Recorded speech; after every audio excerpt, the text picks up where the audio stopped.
لم أسامح أخي التوأم الذي هجرني ل6 دقائق في بطن أمي وتركني هناك وحيدا مذعورا في الظلام، عائما كرائد فضاء في بطن أمي،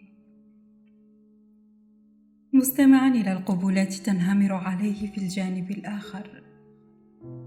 كانت تلك أطول 6 دقائق في حياتي، وهي التي حددت في النهاية أن أخي سيكون الابن البكر والمفضل لأمي.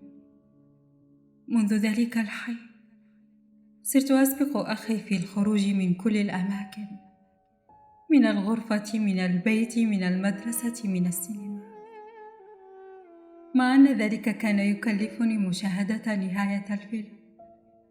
وفي يوم من الأيام التهيت فخرج أخي قبلي إلى الشارع، وبينما كان ينظر إلي بابتسامته الوديعة دهسته سيارة.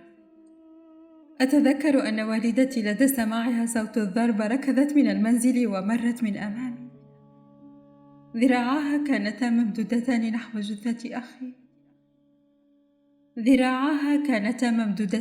جثة أخي، لكنها تصرخ باسمي. حتى هذه اللحظة لم أصحح لها خطأها أبدا. مت أنا وعاش أخي،